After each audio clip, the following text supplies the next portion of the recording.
yeah, I thought I'd make one more quick vid before I start my exercises. I just saw COVID-19 lockdown carved into the sand by someone. So I think what that was trying to say was fuck off home, basically. Not to me, but to everyone, to anyone. And it just kind of hit me, you know, the banality, the audacity of it, because of course you're telling people to fuck off home whilst you're out writing in the sand to fuck off home, you know. Explain that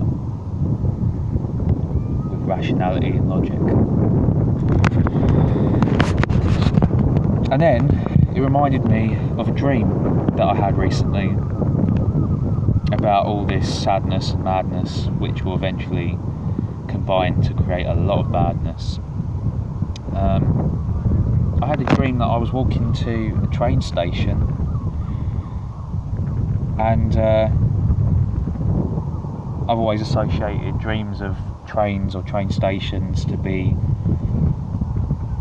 in regards in terms of transitioning, you know, from one lifestyle to another, or perhaps shifting from one reality to another, you know. It's about changes, isn't it? Change and destination. It's destiny. Yeah. And of course, to travel through darkness, tunnels, not knowing what's on the other side. That's what I take from it. Anyway, as soon as I got there, it's like I blacked out in my dream. When I come to, I was on horseback. Big black horse. Now you know what I associate black horses with, as I've said before, death. Okay, it's one of the 4 horses of the apocalypse. But I was perfectly trained and educated with this horse. It was almost like it was a part of me. And I don't know whether that means instead of getting on a train, which would be artificial, I got on a horse which is organic. So maybe it was about keeping my humanity. Next thing I know, I slow the horse down and I look up this long motorway with trees, plant life on either side of it, and it reminded me, when I woke up, it reminded me a lot of the poem that I did on Adrenochrome, the part of the there's a few verses near the end of that poem which are very similar in description to what the description of this dream was. So I suppose there's that association again with iron and clay, you know, with steel and flesh, because it was a motorway which is artificial, man-made, and then of course the environment on either side,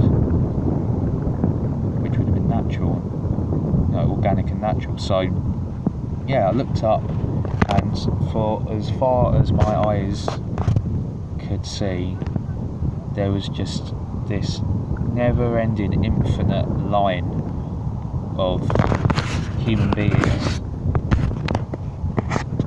all in a trance-like fugue state. All of them each wearing these transparent hazmat suits, and they looked like the blood had been drained out of them because their skin was so pale. And wherever they were going, it felt like it was beyond the pale. So maybe that's what that signified. So anyway, I galloped this horse as far as I could up this motorway, passing all these hive-minded people, and it was just never ending, absolutely infinite. But I remember seeing something at the end, but I don't remember what that was that I saw. But whatever it was, it chilled me to the bone, and I probably ended up looking as white as they were, because the next thing I could recall from that dream is I started galloping back the opposite way. So reversals, you see, almost like I was trying to rewind time,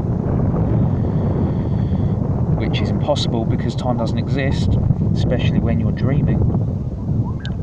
And all the way back I'm screaming, I'm shouting, I'm swearing, I'm cursing at these people, some of which I knew, some of which I didn't, to wake up, to turn around, to stop following each other,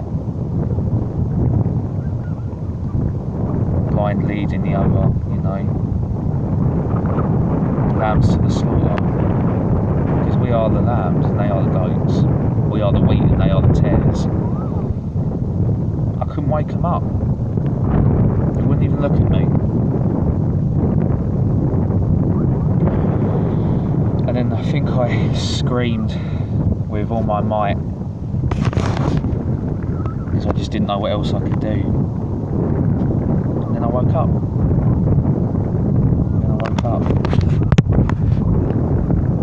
And the moment I did wake up,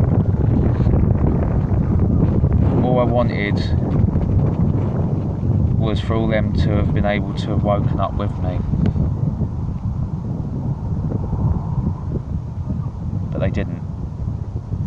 And I was so pleased that it was a dream and not a reality. How long it'll stay that way, I'm not sure. But I'm going to do all I can to wake as many up as I can. Thank you for your time, interest and attention. Thank you for listening.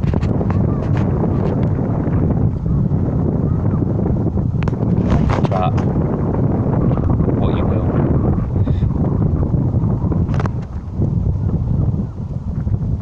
Yeah, your dreams are art too. Your dreams sculpt you. And your nightmares.